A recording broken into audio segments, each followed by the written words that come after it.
नमस्कार दोस्तों, आज की कहानी एक भावनात्मक कहानी है। सुबह सुबह दरवाजे पे दस्तक हुई तब मिसेस कपूर ने दरवाजा खोला। गंदे मैले कपड़े पहने हुए एक स्त्री जिसके चेहरे पे काफी शालीनता दिखाई दे रही थी। उसके साथ एक नन्ही सी गुड़िया उसकी गोद में थी। मालूम होता था 1 या 2 दिन की ही बच्ची है। कांपती आवाज में उसने कहा, नमस्ते मैडम। उसे जवाब देते हुए मिसेस कपूर ने पूछा, कौन हो तुम और मुझसे क्या चाहती हो? कुछ पैसे चाहिए क्या? मैं तुम्हें देती हूँ, लेकिन जवान हो, शरीर से भी स्वस्थ लगती हो, फिर कहीं काम क्यों नहीं कर लेती? इस तरह से भीख मांगना बिल्कुल ठीक नहीं। और ये बच्ची किसकी है? कहीं किसी की बच्ची चुरा कर तो नहीं ले आई?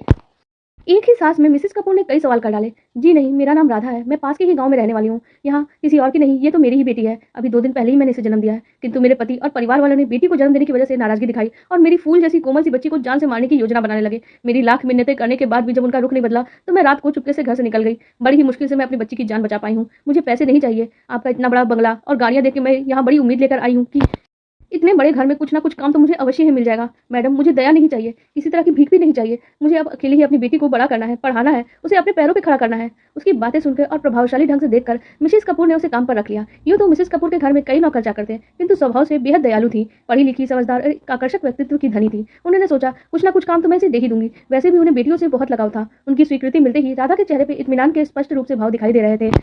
मिसेस कपूर ने उसे घर के अंदर बुलाया, कुछ खाने पीने को दिया और उसके बारे में सब कुछ जानना चाहा। तभी राधा ने उन्हें अपनी कहानी सुनाई। मैं पास के ही गांव में रहने वाली सरपंच जी की बहू हूँ। घर में रुपए पैसे की कोई कमी नहीं है, इज्जत भी बहुत है। मेरी शादी को 2 साल हो गए हैं। शादी के 1 साल बाद ही मैं गर्भवती हो गई। घर में बेहद खुशी का माहौल था। मेरी देखरेख में भी कोई कसर नहीं थी। देखते ही देखते 9 महीने बीत गए। फिर मैंने एक कन्या को जन्म दिया। बेटी की बात सुनते ही मानो जैसे पूरे घर को साफ ही सूंघ गया हो। सभी निराशावादी की तरह मौन व्रत ले चुके थे। मेरे पास तक कोई नहीं आया। यह उसी दिन की बात है जब रात को मेरे कानों में कुछ बुदबुदाने की आवाज आई। मैंने कान लगा के जब सुना तो चौंक गई। वहां तो मेरी बेटी को जान से मार डालने की योजना बनाई जा रही थी। बस मैडम, मौका मिलते ही मैं अपनी बच्ची को लेकर वहां से खाली हाथ निकल पड़ी। सब कुछ होते हुए आज मेरे पास कुछ भी नहीं है, लेकिन मेरे पास मेरी बेटी है और एक उम्मीद है। उसका जीवन बचा है तो उसका भविष्य भी मैं जरूर बना लूंगी। उसकी आप बीती सुनकर मिसेस कपूर का दिल भराया और उन्होंने उसे रसोई का काम सौंप दिया। वैसे भी मिसेस कपूर बेटी बचाओ बेटी पढ़ाओ योजना के तहत काफी सामाजिक गतिविधियों से जुड़ी हुई थी। उन्होंने राधा को अपने बंगले के पीछे बने हुए कमरे में से 2 कमरों का घर रहने के लिए दे दिया। राधा ने दूसरे दिन से ही काम करना शुरू कर दिया। वो काफी स्वादिष्ट खाना बनाती थी और सारा काम सफाई से करती थी। मिसेस कपूर उससे काफी प्रभावित थी। रोज रात को वो देखती थी कि राधा के कमरे की लाइट काफी देर तक जलती रहती है। यह देखकर उन्हें जानने की जिज्ञासा होती थी कि इतनी देर रात तक राधा लाइट जला के रखती है, वो इतनी देर तक जागती है, आखिर क्यों?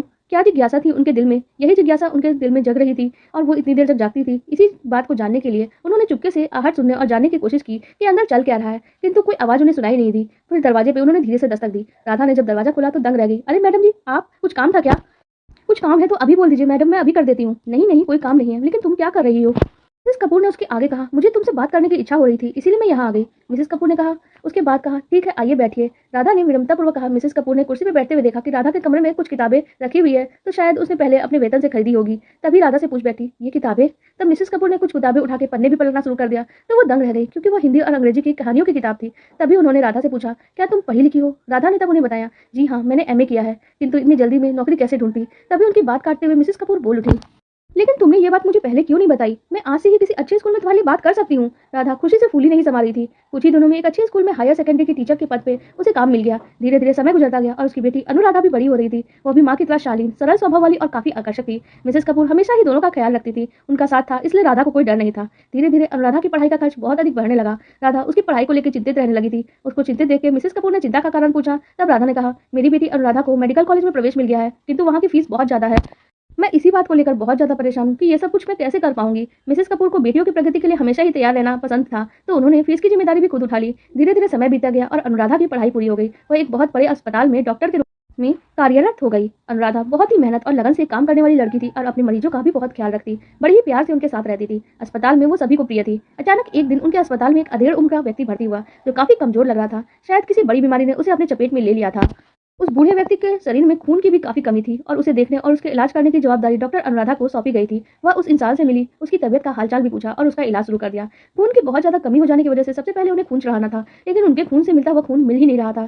किंतु जैसे ही अनुराधा ने उनका ब्लड ग्रुप देखा तब वह खुशी से झूम उठी और बोली, ये तो मेरा भी ब्लड ग्रुप है, मैं अपना ही खून दे सकती हूँ। और तुरंत ही उसने ही अपना ब्लड दे दिया। मरीज के शरीर में जब ब्लड पहुंचा तो उसे ताकत मिली। तब उसने डॉक्टर अनुराधा को बुलाया और कहा, बेटी, मैं तुम्हें धन्यवाद देना चाहता हूँ। तुम बहुत ही अच्छी लड़की हो। तुम्हारे माता पिता जरूर तुम पे बहुत गर्व करते होंगे। बाबा, आप आराम करिए। कह के अनुराधा वहां से चली गई। उसे डर था कहीं वह इंसान उसके पिता के बारे में ना पूछ ले, क्योंकि वह अपने पिता के बारे में सब कुछ जानती थी। शायद उसी दिन राधा की तबीयत खराब हो गई और मिसेस कपूर उन्हें अस्पताल लेकर आई। राधा को उस मरीज के बाजू वाले पलंग पे ही लेटाया गया जब वो बेहोशी की हालत में थी। अनुराधा लगभग दौड़ते हुए माँ माँ का आवाज लगाते हुए वहां पहुंच गई।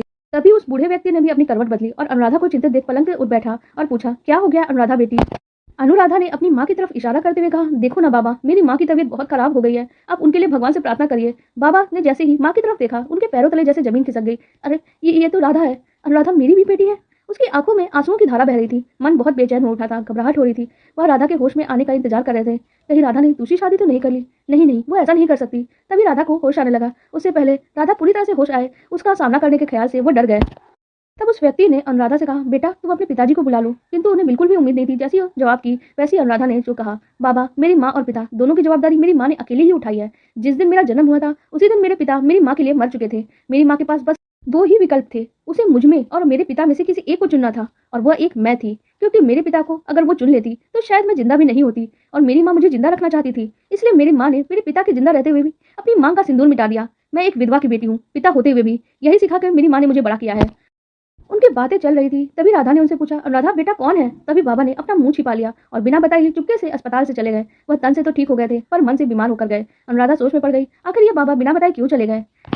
अनुराधा को उसके सवाल का जवाब तो नहीं मिला, पर आपको ये कहानी कैसी लगी आप कमेंट करके जरूर बताएं। साथ ही वीडियो को लाइक कर दें और हमारे चैनल को भी सब्सक्राइब कर लें। धन्यवाद।